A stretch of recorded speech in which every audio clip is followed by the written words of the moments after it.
Hello students, welcome back to Commerce Shruti. How are you all? I hope all of you are doing good. आज हम start करने वाले हैं issue of share के case में general entries. अब आप मुझे बोलोगे कि मैम ये टॉपिक तो हम ऑलरेडी कवर कर चुके हैं. बिल्कुल सही, लेकिन हमने जो वहाँ पे जनरल एंट्री कवर की थी ना, वो किस केस में थी? जब शेयर्स को इश्यू करवाया जाता है पार में, यानी कि फेस वैल्यू पे. और आज मैं आपको बताने वाली हूँ general entry when shares are issued at premium. जब शेयर को प्रीमियम में इश्यू करवाया जाता है तो उस केस में शेयर के इश्यू के टाइम पे क्या एंट्री पास करते हैं वो हम आज की वीडियो में देखेंगे. तो without wasting any time start करते हैं आज की वीडियो.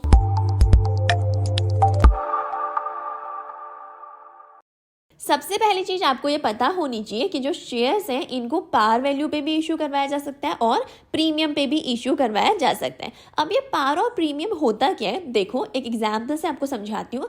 अमन लिमिटेड एक कंपनी थी, उसने इशू करवाए थे 16,000 शेयर ऑफ ₹10 ईच. मीन्स एक शेयर की वैल्यू यहाँ पे कितनी थी? 10 रुपया थी. तो ये जो 10 रुपया है ना, इसी को हम क्या बोलते हैं कि ये शेयर की क्या है? फेस वैल्यू, जो उसकी एक्चुअल प्राइस है. ठीक है, तो जब शेयर को फेस वैल्यू पे इशू करवाया जाता है, यानी कि 10 रुपए के शेयर को 10 रुपए पे इशू करवाया जा रहा है, तो इस कंडीशन में हम क्या बोलते हैं कि shares are issued at par. Clear है सबको इतना? ऑलराइट. अब दूसरी कंडीशन क्या होती है? When shares are issued at premium. इसे भी एक एग्जांपल से समझते हैं. अगेन अमन लिमिटेड एक कंपनी थी, इसने फिर से इशू करवाए थे 16,000 शेयर. एक शेयर की वैल्यू अभी भी कितनी है? 10 रुपया. लेकिन इसे कैसे इशू करवाया गया? At a premium of ₹5. देखो अच्छे से समझो, शेयर की फेस वैल्यू कितनी है, यानी कि एक्चुअल प्राइस तो कितना था? 10 रुपया. लेकिन उसे इशू कैसे करवा रखा है? एक्चुअल प्राइस में 5 रुपये के प्रीमियम के साथ, यानी कि 5 रुपया ज़्यादा में इशू कराया. तो टोटल इसकी शेयर प्राइस क्या हो गई फिर अभी? ₹15. तो देखो 10 रुपया, एक शेयर की वैल्यू 10 रुपये थी, लेकिन एक शेयर को 15 रुपये में क्या करवाया गया? इशू करवाया गया शेयर होल्डर को, यानी कि फेस वैल्यू से ज़्यादा प्राइस में क्या कराया गया? इशू करवाया गया. तो इस कंडीशन को क्या बोलते हैं कि shares are issued at premium. Clear है कॉन्सेप्ट सबको ये? ऑलराइट. ओके, तो प्रीमियम क्या होता है ये तो आपको पता चल गया. अब देखना ये है कि कंपनी ये प्रीमियम का पैसा अपने शेयर होल्डर से कैसे डिमांड करती है. अब देखो नॉर्मल केस में क्या होता है, जैसे शेयर की फेस वैल्यू क्या है? ₹10. तो लेट्स सपोज कंपनी ने एप्लीकेशन के टाइम पे मांग लिए थे ₹3. देन कंपनी ने शेयर्स अलॉट करते हुए भी मांग लिए थे ₹3. फिर कंपनी ने 2 कॉल की थी, first and second call. First call में कंपनी ने डिमांड किया था ₹2 और फाइनल पे भी डिमांड किया था ₹2. तो फेस वैल्यू टोटल 10, तो इस तरीके से कंपनी ने मांगी थी. अब देखना ये है कि इस कंडीशन में तो शेयर इशू हो रहा है प्रीमियम पे, यानी कि ₹15 पे. तो ये प्रीमियम का ₹5 कंपनी अपने शेयर होल्डर से कब डिमांड करेगी? तो देखो कंपनी ये प्रीमियम का पैसा अपने शेयर होल्डर से कभी भी डिमांड कर सकती है. मींस एप्लीकेशन के टाइम पे भी कर सकती है, अलॉटमेंट पे भी कर सकती है, फर्स्ट कॉल और सेकंड कॉल, किसी भी कॉल में वो क्या कर सकती है? अपने शेयर होल्डर से ये पैसा डिमांड कर सकती है. लेट्स सपोज कंपनी ने किया था एप्लीकेशन पे ₹3 मांगे थे और कंपनी ने बोला कि हमें प्रीमियम का पैसा अलॉटमेंट के टाइम पे मांगेंगे. तो कंपनी यहाँ पे कितना पैसा चार्ज करेगी? टोटल ₹3 तो वो ऑलरेडी मांगी थी, प्लस यहाँ पे ₹5 वो प्रीमियम का भी क्या करेगी? अपने शेयर होल्डर से डिमांड करेगी. या आपको इस तरीके से लिख के दिखाएगा, या फिर आपको ऐसा दिखाएगा क्वेश्चन में ₹3 ब्रैकेट में लिख देगा इंक्लूडिंग प्रीमियम. क्लियर है सबको? तो इंक्लूडिंग प्रीमियम का मतलब क्या है कि इस ₹3 के साथ आपको यहाँ पे प्रीमियम का ये ₹5 भी पे करना है विद अलॉटमेंट मनी. क्लियर है? ओके. देन फर्स्ट कॉल पे मांगेगी ₹2 और फाइनल कॉल पे भी मांगा इसने ₹2. तो टोटल अब कितना हो गया? देखो 3 ये हो गया, 5 + 3 8, 8 + 3 11, 12, 13, 14, 15. तो टोटल ₹15 कंपनी ने अपने शेयर होल्डर से डिमांड कर लिया. ओके. देखो एक और कंडीशन हो सकती है, वो क्या? जैसे कंपनी यहाँ पे एप्लीकेशन पे मांग रही है ₹3, अलॉटमेंट पे वैसे डिमांड कर रही है वो ₹3, फर्स्ट कॉल पे मांग रही है ₹2 और सेकंड कॉल पे मांग रही है ₹2. तो जरूरी नहीं है कि कंपनी पूरा प्रीमियम का पैसा सिर्फ अलॉटमेंट पे ही मांगेगी. कंपनी इसको डिवाइड भी कर सकती है. डिवाइड कैसे? लेट्स सपोज उसने कहा कि ₹2 प्रीमियम का हम अलॉटमेंट पे मांग लेते हैं और रिमेनिंग ₹3 सेकंड कॉल पे मांग लेते हैं. या फिर कंपनी ये बोल सकती है कि हम प्रीमियम का ₹4 एप्लीकेशन के टाइम पे मांग लेते हैं और ₹1 हम फर्स्ट कॉल के टाइम पे मांग लेते हैं। So it completely depends on company कि वो अपने प्रीमियम का पैसा अपने शेयर होल्डर से कब डिमांड करना चाहती है, एप्लीकेशन के टाइम पे, अलॉटमेंट के टाइम पे या फिर कॉल्स के टाइम पे। क्लियर हो गई ये बात भी सबको? ओके, अब हम देखते हैं कि प्रीमियम के केस में जनरल एंट्री कैसे पास की जाएगी। सबसे पहली चीज ये समझ लो कि कंपनी प्रीमियम का पैसा जब भी मांगे, चाहे एप्लीकेशन में, चाहे अलॉटमेंट में, चाहे कॉल्स में मांगे, हमेशा प्रीमियम को हम क्या करते हैं, क्रेडिट करते हैं। प्रीमियम को हमेशा क्या किया जाता है, क्रेडिट किया जाता है। और किस नाम से क्रेडिट किया जाता है, सिक्योरिटी प्रीमियम के नाम से इसे क्रेडिट किया जाता है in case of passing general entries. Clear है सबको इतना? ओके, अब देखो इसको क्रेडिट क्यों करते हैं, इसके लिए मैंने कुछ नोट्स बनाए हुए पीछे, उन नोट्स पे चलते हैं और नोट्स के थ्रू अच्छे से समझते हैं। ठीक है, तो सबसे पहला नोट क्या बोल रहा है कि security premium is always credited. ये मैंने आपको बता दिया कि इसको क्रेडिट किया जाता है। ठीक है, नेक्स्ट पॉइंट बोल रहा है कि security premium is always credited in due entry. बिल्कुल सही। अब देखो, जैसे लेट्स सपोज अलॉटमेंट के टाइम पे क्या हुआ है, कंपनी ने प्रीमियम डिमांड किया है, तो इसको हमेशा क्रेडिट हम कहाँ करेंगे, ड्यू एंट्री में। और अलॉटमेंट की ड्यू एंट्री कौन सी होती है, share allotment account debit to share capital account. तो यहाँ पे जैसे हमने शेयर अलॉटमेंट अकाउंट को डेबिट किया होगा, ठीक है, टू शेयर कैपिटल अकाउंट किया होगा, तो यही हम क्या करेंगे, क्रेडिट करेंगे किसे, सिक्योरिटी प्रीमियम को भी। समझ में आई बात की नहीं आई? ओके, अब जैसे इस केस में क्या हो रहा है, कंपनी एप्लीकेशन के टाइम पे प्रीमियम का पैसा मांग रही है और फर्स्ट कॉल के टाइम पे,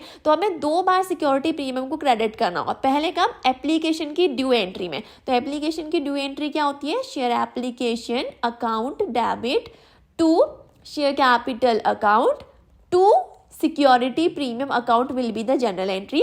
और दूसरा आपका प्रीमियम कहाँ पे क्रेडिट होगा, जब आप फर्स्ट कॉल को ड्यू करोगे। तो फर्स्ट कॉल को ड्यू करने की एंट्री क्या होती है, यहीं पे लिख लेती हूँ मैं, शेयर फर्स्ट कॉल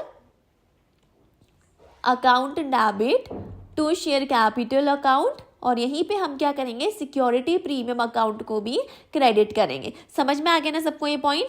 ओके, अब देखो क्रेडिट किया क्यों जाता है, तो थर्ड पॉइंट वही बोल रहा है कि premium is credited because it represents an additional amount received by company over and above the nominal या फिर फेस वैल्यू ऑफ शेयर्स। देखो, जब भी शेयर प्रीमियम में इशू करवाया जा रहा है तो कंपनी को एक एडिशनल अमाउंट मिल रही है कि नहीं मिल रही है। देखो, नॉर्मली क्या होता, कंपनी ने जब 16,000 शेयर इशू करवाए थे, फेस वैल्यू थी 10, तो कंपनी के पास टोटल फंड कितना निकल के आता, 1,60,000। लेकिन इस बार कंपनी ने 16,000 के शेयर इशू करवाए और एक शेयर की वैल्यू कितनी है, 15। तो एक मल्टीप्लाई करो, कितना पैसा बनेगा, 6 5 30, 9 6 1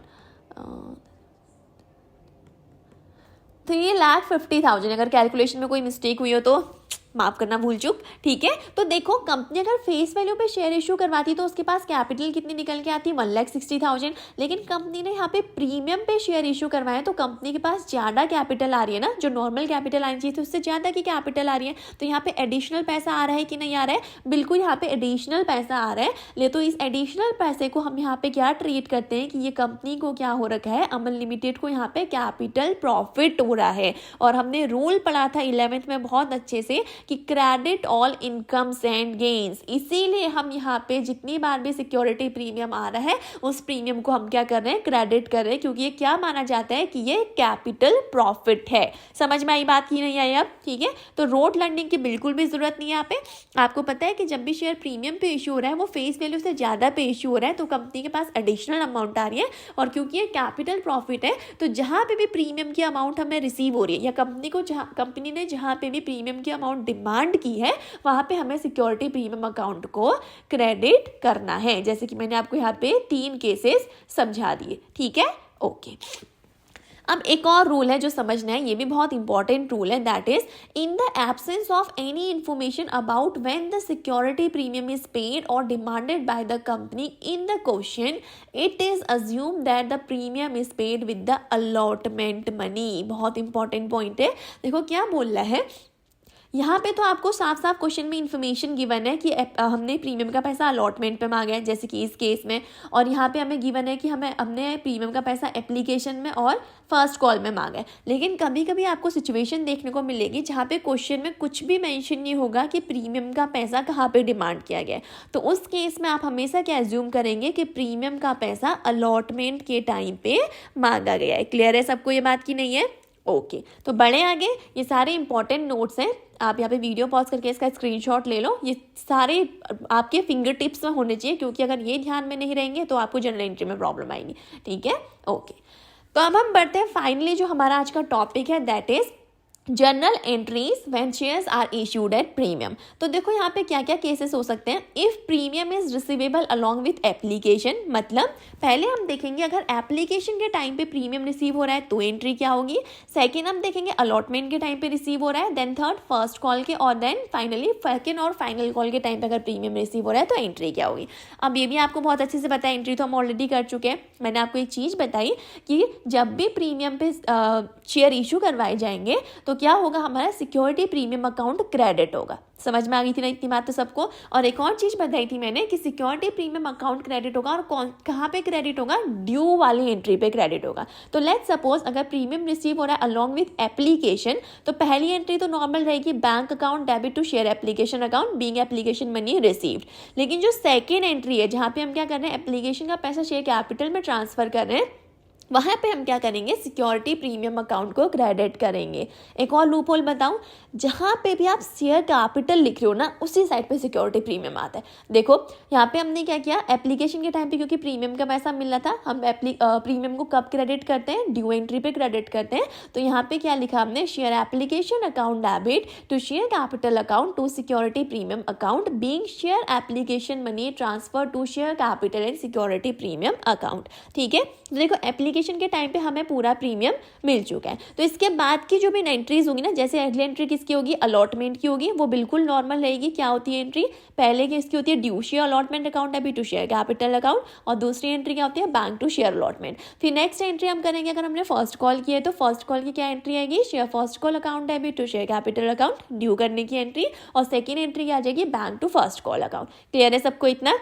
ओके, सेम अगर सेकेंड कॉल किए तो उसमें भी बिल्कुल सेम एंट्री रहेगी, इनमें कोई भी चेंजेस नहीं आएंगे। समझ आ गया ना सबको ये चीज़। ओके, अब अगर हमें प्रीमियम रिसीव हो रहा है अलॉन्ग विथ अलॉटमेंट तो क्या होगा, देखो पहली एंट्री बिल्कुल सेम रहे, यहाँ पे क्या रहेगी, कोई चेंजेस नहीं आएंगे, सेम रहेगी एप्लीकेशन वाली। क्या होती है entry, bank account debit to share application, और दूसरी क्या होती है, share application account debit to share capital account. ठीक है, लेकिन क्योंकि प्रीमियम अलॉटमेंट के टाइम पे रिसीव हो रहा है तो इस एंट्री में चेंजेस आएंगे। क्या चेंजेस आएंगे, इसकी जो भी ड्यू वाली एंट्री है वहां पे हमें सिक्योरिटी प्रीमियम अकाउंट को क्रेडिट करना पड़ेगा। Share allotment account debit to share capital account to security premium account being amount due on allotment money including security premium. देखो अगेन शेयर कैपिटल के साथ सिक्योरिटी प्रीमियम आया ना, वही चीज मैं आपको यहाँ पे समझा रही थी। ओके, अब देखो सेकेंड एंट्री बिल्कुल नॉर्मल होगी, क्या, bank account debit to share allotment account being allotment money along with security premium received. Clear है सबको इतना।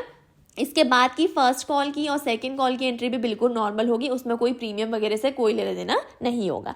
अब अगर प्रीमियम रिसीव हो रहा है अलॉन्ग विथ फर्स्ट कॉल तो क्या होगा, ड्यू वाली एंट्री पे सिक्योरिटी प्रीमियम को क्रेडिट करना है। अब तो आपको दिमाग में ये फीड हो चुका होगा आपके। तो एंट्री क्या होगी, share first call account debit to share capital account to security premium account being amount due on first call including security premium.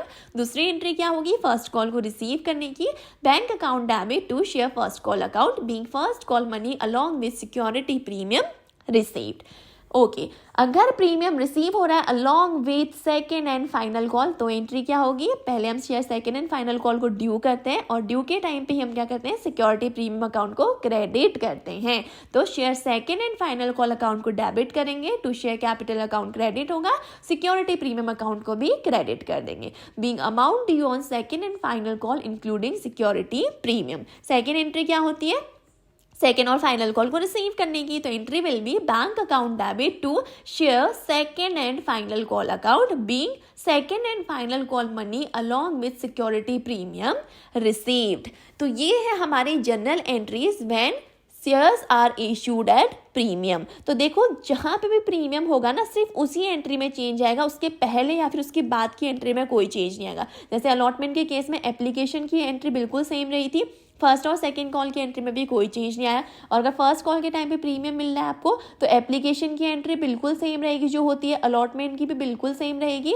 First call की एंट्री में चेंजेस आएंगे और सेकंड कॉल की एंट्री भी बिल्कुल सेम रहेगी। वैसे ही सेम होता है आपके किस में, सेकंड और फाइनल कॉल के केस में। क्लियर हो गया सबको इतना, कोई डाउट कोई कन्फ्यूजन? ऑलराइट। तो ये थी general entries when shares are issued at premium. I hope आपको सारी एंट्रीज अच्छे से क्लियर हो गई होंगी, बट इन केस कोई भी डाउट होगा तो please do mention in the comment section. और अगर वीडियो अच्छी लगी हो तो please do like share and subscribe as well. Next video में मैं आपके लिए लेके आऊंगी issue of share at premium का एक प्रैक्टिकल क्वेश्चन, जिससे आपके कॉन्सेप्ट्स और ज़्यादा क्लियर हो जाएंगे। ऑलराइट, तो आज की वीडियो को यहीं पे एंड करते हैं, मिलते हैं नेक्स्ट वीडियो में। Till then take care, thank you so much, bye bye.